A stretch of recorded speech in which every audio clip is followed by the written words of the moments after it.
नमस्कार प्यारे साथियों, स्वागत है आप सभी का ज्ञानार्थ एकेडमी की यूट्यूब चैनल पर।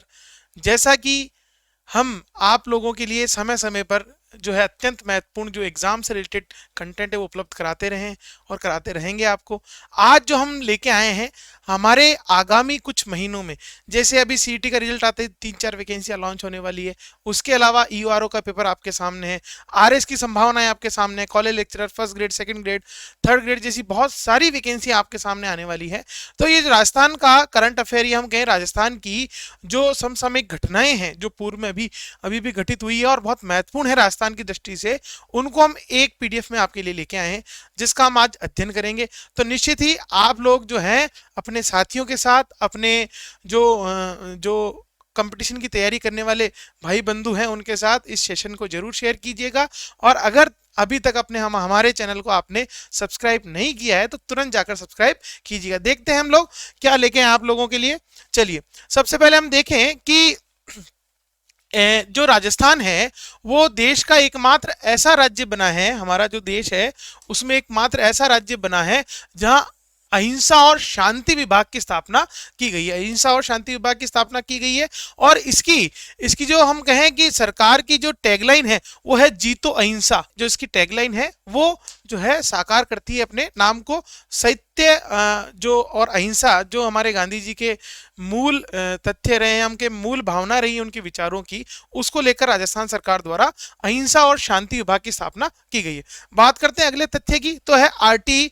आरटी जो हमारा राइट टू एजुकेशन पूर्व में चल रहा था कि जो हमारी शिक्षा का जो अधिकार है, बच्चों को जो शिक्षा का अधिकार है, उसको लेकर जो हमारी राजस्थान सरकार द्वारा जो नई घोषणा की गई है कि 12वीं तक, पहले जो था वो 8वीं कक्षा तक था कि सभी बालक बालिकाएं जो 6 से 14 वर्ष के बीच के हैं और 8वीं कक्षा तक, कक्षा 1 से लेकर कक्षा 8 तक निःशुल्क जो शिक्षा उपलब्ध करवाई जा रही थी प्राइवेट विद्यालय में राजस्थान सरकार द्वारा, उसको राजस्थान सरकार ने इस बार के बजट में बढ़ाकर जो हम कहें तो 12वीं तक निःशुल्क शिक्षा का प्रावधान कर दिया गया। अब जो है निजी विद्यालयों में 12वीं कक्षा तक कोई भी छात्र या छात्रा है जो पढ़ सकती है और इसकी फीस पुनर्भरण का जो कार्य है वो राजस्थान सरकार द्वारा किया जाएगा। हाल ही में जो हमारा माध्यमिक शिक्षा विभाग है, हम कहें एजुकेशन डिपार्टमेंट है बीकानेर, उसके द्वारा एक नोटिस भी जारी किया गया है जिसमें कि इन छात्रों की सूचनाएं मांग ली गई है। अगर आपका कोई ऐसा हो विद्यार्थी संपर्क में हो जिसे 8वीं तक जिसने आरटी में पढ़ाई की है और आगे वो नहीं कर पा रहा, तो वो 9th में भी उसी निजी विद्यालय में जिसमें पूर्व में था वो आगे पढ़ सकता है। चलिए आगे बढ़ते हैं और इसके लिए जो है हम बात करें तो 46 करोड़ का व्यय आने वाला है और फीस पुनर्भरण जो है 100% हमारी राजस्थान सरकार द्वारा ही किया जाएगा। आगे बढ़ते हैं हम लोग। अभिलाषा कार्यक्रम बहुत महत्वपूर्ण है, याद रखिएगा। देखिए, जो हमारे राजस्थान सरकार द्वारा जो है वो उदयपुर जिला प्रशासन, उदयपुर जिला जो है उस उदयपुर जिला में जो वंचित बालिकाएं और महिलाएं हैं, वंचित का अर्थ हो गया जो हमारे जो हम कहें पिछड़े क्षेत्रों से आती है, उन बालिकाओं के लिए, उन महिलाओं के लिए जो कंप्यूटर से रिलेटेड जो सॉफ्टवेयर प्रोग्रामिंग सिखाने के लिए, किसके लिए? सॉफ्टवेयर। याद रखिएगा, अभिलाषा शब्द जो है वो इससे जुड़ता नहीं है, पर आपको याद रखना है कि जहां कहीं भी अभिलाषा शब्द आए तो याद रखिएगा ये किसके लिए है? ये है हमारे कोडिंग के लिए, हम कहें सॉफ्टवेयर बनाने के लिए, जो कंप्यूटर सॉफ्टवेयर बनाने का जो प्रशिक्षण दिया जा रहा है उदयपुर जिले में, जो हम कहें पिछड़े वर्ग के लोग हैं उनके लिए ये अभिलाषा कार्यक्रम आयोजित किया जा रहा है राजस्थान सरकार और उदयपुर जिला प्रशासन द्वारा। इसमें क्या है? इसमें जो है वंचित पृष्ठभूमि की 28 वर्ष से कम और 10वीं पास बालिकाओं व महिलाओं को 15 महीने का प्रशिक्षण दिया जाएगा। 15 महीने का निःशुल्क प्रशिक्षण दिया जाएगा जिसमें वो सॉफ्टवेयर निर्माण से लेकर सॉफ्टवेयर में संशोधन और उसको संभालने की जो प्रक्रिया है उसको सीखेगी और आगे जाकर उसमें अपना कैरियर भी बना सकती है। निश्चित रूप से बहुत महत्वपूर्ण भी है और हम देखें समाज की दृष्टि से भी बहुत महत्वपूर्ण है। चलिए आगे बढ़ते हैं, आगे देखते हैं, अगले तथ्य की ओर चलें तो राजस्थान की 4 हस्तियां ऐसी है। देखिए, 3 पद्मश्री मिले हैं राजस्थान को। कितने मिले हैं? 3। याद रखिएगा, पुरस्कार तो 3 मिले हैं परंतु हस्तियां कितनी? 4, क्योंकि एक पुरस्कार जो है वो संयुक्त रूप से मिला। किन किन को मिला देखते हैं। तो राजस्थान में गजल गायकी, शास्त्रीय संगीत के लिए अहमद हुसैन और मोहम्मद हुसैन जो है, जो कि हमारे जयपुर जिले से संबंधित है, उनको, जो कि हमारे जयपुर संबंधित जिले से संबंधित है, उनको पद्मश्री संयुक्त रूप से दिया गया है। उसके बाद हमारे डूंगरपुर जिले के एक कार्यकर्ता है, सामाजिक कार्यकर्ता है, जिनका नाम है मूलचंद लोढ़ा। याद रखिएगा 100% किसी न किसी एग्जाम में ये पूछा ही जाएगा कि पद्मश्री मिले हुए जो हमारे राज्य के महत्वपूर्ण लोग हैं वो कौन कौन से हैं, तो उसमें ये है हमारे मूलचंद लोढ़ा। इनके द्वारा डूंगरपुर जो आदिवासी क्षेत्र है उनमें जो पिछड़े वर्ग हैं, पिछड़े वर्ग के बालक बालिकाएं हैं, उनके शिक्षा के उत्थान के लिए जो कार्य किए जा रहे हैं, इन्होंने बहुत सारी छोटी छोटी स्कूलें खोली है ताकि उन विद्यार्थी या हम कहें वो जो छात्र छात्राएं वंचित रह गए शिक्षा से, वो अपनी शिक्षा को आगे कंटिन्यू कर सके। तो मूलचंद लोढ़ा जी जो है उनको भी शिक्षा के क्षेत्र में कार्य करने के कारण जो है पद्मश्री दिया गया। इसके अतिरिक्त हमारे ये लक्ष्मण सिंह जी बहुत महत्वपूर्ण है, याद रखिएगा इनकी जो फोटो है वो हमारे जब पद्मश्री दिया गया था तो हमारे प्रधानमंत्री जी के साथ बहुत वायरल हुई थी। तो लक्ष्मण सिंह जी जो कि जयपुर में जो हमारा दूदू है, जो भी रिसेंटली राजस्थान सरकार द्वारा जिला बना दिया गया है, तो दूदू के पास इनका गांव है लापोड़िया, और उस लापोड़िया से ये आते हैं और इन्होंने अपने जीवन काल में बहुत सारे सामाजिक कार्य किए हैं, जिसमें कि इन्होंने बहुत लगभग 40 से 50 स्कूल खोले हैं, 40 से 50 स्कूल खोले हैं जो वंचित बालक बालिकाएं हैं उनके उत्थान के लिए। इसके अतिरिक्त इनको जो है विशेष रूप से पेयजल संकट के लिए इन्होंने क्या किया है, इन्होंने एक सिस्टम बनाया जिसका नाम है चोखा पद्धति। चोखा पद्धति, चोखा पद्धति क्या है, ये तालाबों से संबंधित है। छोटे छोटे तालाब बनाकर जो अंडरग्राउंड वाटर लेवल है उसको बढ़ाया जाए, पेयजल के लिए उन तालाबों का प्रयोग किया जाए, इसके अतिरिक्त जो है हमारे सिंचाई के लिए उनका प्रयोग किया जाए। तो चोखा पद्धति का निर्माण किया है, किन्होंने किया है, लक्ष्मण सिंह जी ने किया। याद रखिएगा 99.99% आपको एग्जाम में देखने को मिलेगा ये प्रश्न कि लक्ष्मण सिंह जी किस पद्धति, या हम कहें लक्ष्मण सिंह जी कौन है, पद्मश्री में इनका नाम आया है तो ये पद्मश्री इनको मिला है। और ये चोखा पद्धति, ये हम कहें पेयजल संकट के लिए जाने जाते हैं। जयपुर के पास लापोड़िया गांव है, वहां से ये आते हैं और ये बहुत ही महत्वपूर्ण व्यक्तित्व है हमारे एग्जाम की दृष्टि से। चलिए चलते हैं अगले स्लाइड की तरफ और देखते हैं राजस्थान जो है। देखिए राजस्थान जो है वो एक ऐसा राज्य है जहां पर जो है वो मेडिकल जो स्टूडेंट्स हैं उनकी संख्या लगातार बढ़ती जा रही है, और इसी की तरफ देखते हुए हमारे राजस्थान सरकार द्वारा लगभग सभी जो हमारे जिले हैं राजस्थान के उनमें सरकारी मेडिकल कॉलेज खोल दिए गए हैं। और हमारे यहाँ जो है वो सबसे ज़्यादा अगर हम बात करें, जो हम दूसरे स्थान पर आते हैं किसी भी राज्य में सर्वाधिक मेडिकल कॉलेजों में सरकारी के स्तर पर, तो हम बात करें पहले तथ्य की, तो राजस्थान जो है वो सरकारी स्तर पर डॉक्टर तैयार करने में, किस स्तर पर, सरकारी। देखिए प्राइवेट कॉलेजेस में हो सकता है हम पीछे हैं, परंतु सरकारी में हम सर्वाधिक हैं। तो सरकारी स्तर पर डॉक्टर तैयार करने में राजस्थान देश का दूसरा टॉप राज्य। पहला कौन सा है, पहला हमारा पश्चिम बंगाल है। और डॉक्टरों को तैयार करने के लिए दूसरा टॉप राज्य जो है हमारा है, और पहला जो है वो है हमारा पश्चिम बंगाल। क्यों है, क्योंकि पश्चिम बंगाल के अंदर जो है वो 80% सरकारी मेडिकल कॉलेज, और हमारे यहाँ जो है वो 70% मेडिकल कॉलेज है वो सरकारी क्षेत्र में कार्य कर रहे हैं। बात करते हैं हम प्राइवेट मेडिकल कॉलेजों, किसकी, प्राइवेट मेडिकल कॉलेजों की, तो उसमें लगभग जो राजस्थान के साथ आता वो 20%, और ये देश में सर्वाधिक है। तो दो तथ्य हमारे सामने आए कि राजस्थान एकमात्र ऐसा राज्य है जहां पूरे देश के सर्वाधिक प्राइवेट या हम कहें निजी महाविद्यालयों से जो एमबीबीएस करने वाली डिग्री वाली जो बात है 20% लोग हमारे यहाँ से कर रहे हैं, हम टॉप पर आते हैं। और सरकारी जो हम कहें एमबीबीएस करके डॉक्टर बनाने की जो बात है उसमें हम जो है वो द्वितीय स्थान पर या दूसरे स्थान पर आते हैं। पहले स्थान पर पश्चिम बंगाल जहां पर 80% सरकारी कॉलेज। अब ये तथ्य आया क्यों, या हम बात करें इस तथ्य से प्रश्न क्यों बनाया जा सकता है कि देखिए हमारे जो मुख्यमंत्री जी है उन्होंने इस बजट में जो हमारे 30 जिले जो थे पूर्व में जहां पर सरकारी मेडिकल कॉलेज है उनको छोड़कर जो हमारे 3 जिले थे, 3 कौन कौन से थे, एक तो था हमारा जालोर, एक था हमारा राजसमंद, और लास्ट जो है हमारा वो है प्रतापगढ़। इन 3 जिलों में हमारे यहाँ सरकारी मेडिकल कॉलेज नहीं थे।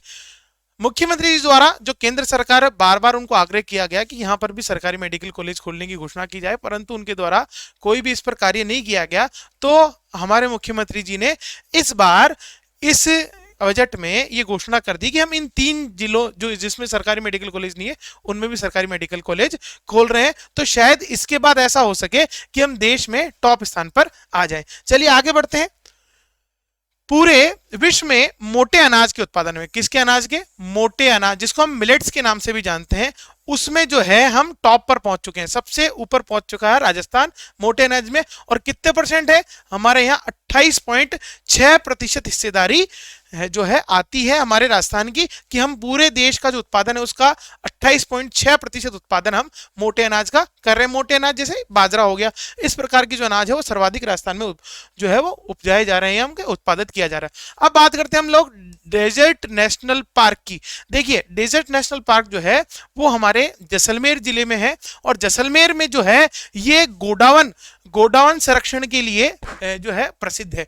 और गोडावन संरक्षण को देखते हुए ही हमारे यहाँ पर सरकार द्वारा इसको सेंसिटिव जोन घोषित करके यहाँ या इसके ऊपर से हेलीकॉप्टर राइड प्रतिबंधित कर दी गई है, ताकि उन गोडावन जो है वो शांतिपूर्वक तरीके से अपना जो है वो जीवन काल वहां काट सके। अभी जो है वहां लगभग 40 से ज्यादा गोडाउन प्रवास करते हैं। देखिए गोडाउन जो है वो हमारा राज्य पक्षी भी है, राजस्थान का राज्य पक्षी भी है कौन? गोडाउन। इसलिए वहां को देखते हुए, उस संरक्षण क्षेत्र को देखते हुए सम क्षेत्र में हेलीकॉप्टर जॉय राइड जो सेवा प्रारंभ कर दी गई थी उसको अब बंद कर दिया गया। अब बात करते हैं देश का सबसे बड़ा बोन मेरो ट्रांसप्लांट सेंटर कहाँ खुला है? वो खुला है हमारे जयपुर में। कहाँ खुला है? जयपुर में है। और ये 50 बेड का जो है वो सेंटर कैंसर इंस्टीट्यूट बनाया जा रहा है, जिसमें कि जो है बोन मेरो जो है वो ट्रांसप्लांट किया जाएगा मरीजों का। चलिए आगे बढ़ते हैं और देखते हैं अगले तथ्य की ओर चलते हैं। तो राष्ट्रीय युवा सम्मेलन की बात करें, देखिए बहुत महत्वपूर्ण है, युवाओं से रिलेटेड है। इस बार का बजट जो था उसमें भी जो थीम रखी गई थी वो युवा ही रखी गई थी, कि युवाओं को समर्पित जो बजट है। तो इसी को देखते हुए हम कहें युवाओं को तरफ ध्यान देते हुए सरकार ने राष्ट्रीय युवा सम्मेलन जो कहाँ आयोजित हुआ है 11 से 12 जनवरी 2023 को, कहाँ स्थित हुआ है? पाली, रोहट पाली में। रोहट पाली से आपको याद आया होगा कि जहां पर अभी हमारी जो जम्बूरी आयोजित की गई थी, जम्बूरी जो स्काउट गाइड द्वारा जो आयोजित की जाती है जम्बूरी, उसी स्थल पर जो है ये राष्ट्रीय युवा सम्मेलन आयोजित किया गया। करवाया किसने है? शांति और अहिंसा विभाग और युवा मामले व खेल विभाग की सहभागिता से इसका उद्घाटन 11 से 12 जनवरी के बीच में आयोजित करवाया गया था। और इसके बारे में अभी पढ़ा हमने कि शांति और अहिंसा विभाग एकमात्र ऐसा राज्य है राजस्थान जहां पर ये विभाग बनाया गया है। चलिए आगे बढ़ते हैं, आगे देखते हैं। चलिए नेक्स्ट देखते हैं, अगला जो है वो है अवनी चतुर्वेदी। देखिए ये बहुत महत्वपूर्ण महिला है और ये हमारे भारतीय वायुसेना की एक महिला पायलट है। क्योंकि देखिए भारतीय वायुसेना जो लगातार किसी न किसी देश के साथ अपने युद्धाभ्यास करती रहती है, जो मित्र देश है उनके साथ। तो अभी हमारे जनवरी के महीने में 16 से लेकर 26 जनवरी तक एक युद्धाभ्यास आयोजित हुआ भारतीय सेना और जापान की सेना के बीच। उसका नाम था वीर गार्जियन। क्या नाम था उसका? वीर गार्जियन। याद रखिएगा, वीर गार्जियन किसका नाम था? भारत और जापान के बीच होने वाले युद्धाभ्यास का। अब इस युद्धाभ्यास के अंदर एक भारतीय वायुसेना का 4 सुखोई फाइटर जेट के साथ एक दल रवाना हुआ। या हम कहें कि उस युद्धाभ्यास को करने के लिए जो हमारा भारतीय सेना का सुखोई जो विमान है उसके जो 4 जोड़े हैं, हम कहें 4 पायलट जो है अपने विमान लेकर वहां पहुंचे। उन विमानों में उस युद्धाभ्यास में जो हमारी पहली बार ऐसा हुआ कि कोई महिला पायलट जो है वो अपना विमान लेकर या भारतीय वायुसेना का विमान लेकर किसी युद्धाभ्यास में हिस्सा ले रही। इसलिए ये अवनी चतुर्वेदी महत्वपूर्ण हो गई और ये विदेशी धरती पर किसी भी युद्धाभ्यास में भाग लेने वाली पहली महिला पायलट बनी है, इसलिए ज्यादा महत्वपूर्ण है। और ये एग्जाम में आने की पूरी संभावनाएं रखता है ये प्रश्न, और जरूर आपको देखने को मिलेगा। याद रखिएगा अवनी चतुर्वेदी। आपसे अगर कोई भी पूछे अवनी चतुर्वेदी मतलब महिला पायलट, कहां पर? मतलब दूसरी विदेशी धरती पर। क्या चलाया है? फाइटर जेट चलाया है। और ये क्या है? स्क्वाड्रन लीडर है जो फाइटर जेट को ऑपरेट करते हैं, चलाते हैं, उसकी पायलट है। और कौन से युद्धाभ्यास में? वीर गार्जियन में। कब आया? 16 से 26 जनवरी 2023। कहां हुआ? जापान में हुआ। तो ये बहुत महत्वपूर्ण है, इसके बारे में आपसे प्रश्न पूछा जा सकता है। चलिए आगे बढ़ते हैं, अगला देखते हैं कि भरतपुर नगर निगम द्वारा, भरतपुर जो नगर निगम है उसके द्वारा 100 करोड़ के बॉन्ड जारी किए गए, बीएससी बॉन्ड जारी किए गए हैं, जिससे कि जो भरतपुर नगर निगम है उसमें ड्रेनेज प्रोजेक्ट और ऑफिस के लिए एकजुट रकम जो है वो जुटाएंगे। इसमें जो है वो 100 से 200 करोड़ तक के बॉन्ड जारी करेंगे और प्रदेश का पहला नगर निगम बन चुका है भरतपुर, जो कि इस प्रकार के बॉन्ड जारी करेगा या कर रहा है। ठीक है, तो ये भी प्रश्न बनने लायक है, याद रखिएगा। और इस कार्य के लिए इस निगम द्वारा दिल्ली की एक कंपनी है एके कैपिटल। एके कैपिटल जो वित्तीय लेन देन का कार्य करती है, उसको जो है वो मर्चेंट बैंकर नियुक्त किया गया। मतलब उस बॉन्ड जारी करने का कार्य, उससे जो रकम आने वाली है उसको जुटाने का कार्य इस एके कैपिटल द्वारा किया जाएगा। चलिए आगे बढ़ते हैं और देखते हैं हम लोग अगली की राजस्थान की नंदिनी गुप्ता। बहुत महत्वपूर्ण है, याद रखिएगा, भूलिएगा मत। नंदिनी गुप्ता जो है वो फेमिना मिस इंडिया 2023 का जो खिताब है उन्होंने जीता है। अभी अभी कुछ दिन पूर्व ये जो है सूचना मिली है और ये प्रश्न जो है आपको 99.99% देखने को जरूर मिलेगा। और इनके बारे में बताएं तो ये हमारे कोटा की रहने वाली है। कहां की है? कोटा के। और 19 वर्षीय है। कितनी है?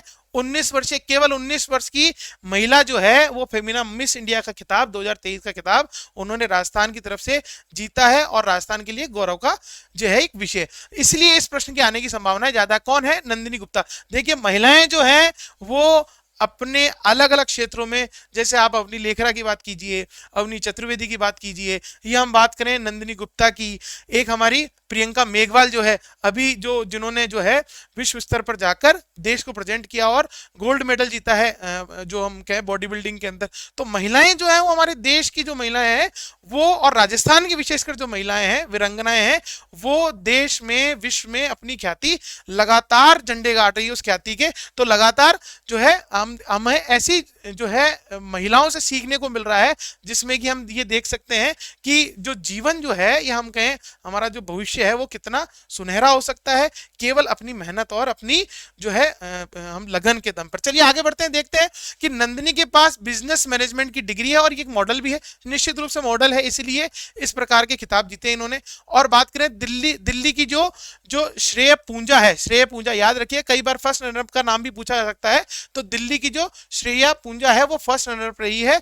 और ये जो मणिपुर की ओजम स्टेला लुआंग जो है वो सेकंड रनरअप रही है। प्रश्न आने की संभावना नहीं है, फिर भी हम लिख दिया। कई बार क्या होता है कि एग्जामिनर डीप चला जाता है तो वो ऐसा प्रश्न पूछ सकता है कि फर्स्ट कौन रहा और सेकंड कौन रहा। और फेमिना मिस इंडिया का ये जो है 59वां संस्करण है और ये कहाँ आयोजित हुआ था? मणिपुर में। याद रखिएगा कहाँ आयोजित हुआ था? 59वां है। और कहाँ आयोजित हुआ था? मणिपुर में आयोजित हुआ था, पूर्वोत्तर राज्य मणिपुर में आयोजित हुआ था। चलिए आगे बढ़ते हैं और देखते हैं। हाँ, 113 साल पुरानी रेलगाड़ी नेरोगेज। देखिए ट्रेन जो जिस पटरी पे चलती है वो जो उनकी बीच की चौड़ाई है उसके आधार पर ब्रॉडगेज, मीटर और नेरोगेज के नाम से अंत है।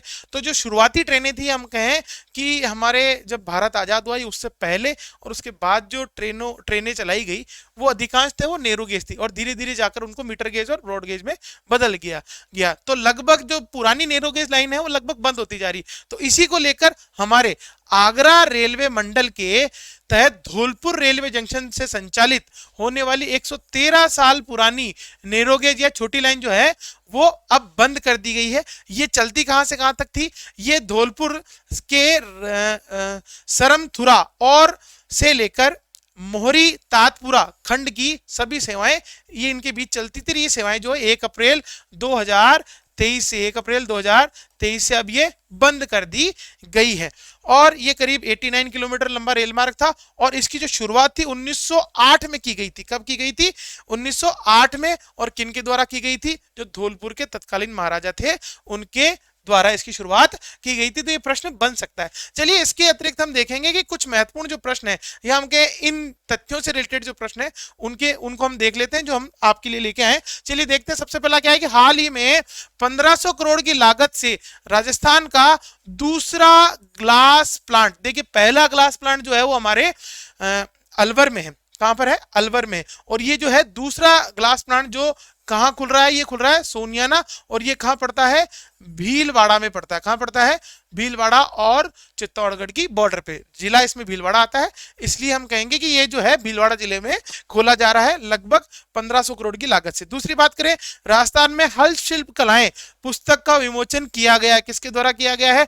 पन्नालाल मेघवाल के द्वारा किया गया। चलिए आगे बढ़ते हैं कि real time air pollution report के अनुसार दुनिया के सर्वाधिक 100 प्रदूषित शहरों की सूची में राजस्थान के कितने शहर है। देखिए ये हमारे लिए थोड़ी सी जो है वो ऐसी बात है जो हमें थोड़ा नीचा दिखाती है। क्या है कि उसमें राजस्थान के कितने शहर है, 8 शहर हैं जो दुनिया में सर्वाधिक प्रदूषित 100 शहर है, उसमें से हमारे 8 शहर है।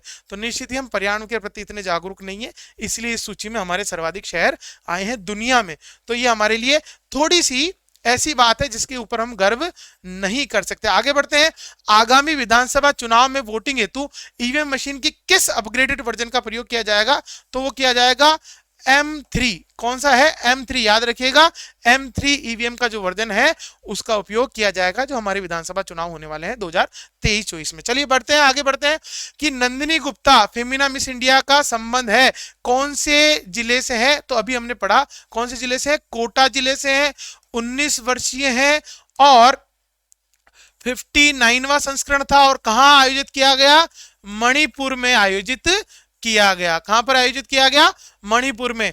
और जो पहली रनरअप है वो थी हमारी दिल्ली से और दूसरी जो थी वो थी हमारी मणिपुर से। ये भी याद रखिएगा, पहली थी दिल्ली से और दूसरी है मणिपुर से। चलिए आगे बढ़ते हैं कि देश का एकमात्र राज्य जहां पर शांति, अहिंसा और शांति विभाग बनाया गया है तो वो कौन सा राज्य है, वो है हमारा राजस्थान राज्य है। चलिए आगे बढ़ते हैं। अहमद हुसैन और मोहम्मद हुसैन का संबंध है, तो इन दोनों का संबंध है गजल गायकी से। तो इनका संबंध किससे, गजल गायकी। तो निश्चित ही जो सवाल है ऐसे इस प्रकार के सवाल आपके आने की पूरी पूरी संभावना है। आगे हम इसी प्रकार की पूरी एक सीरीज लाने वाले हैं जिसमें आपको आगामी एग्जाम के लिए जो करंट अफेयर वो आपको तैयार करवाया जाएगा। चलिए आज के लिए इतना ही।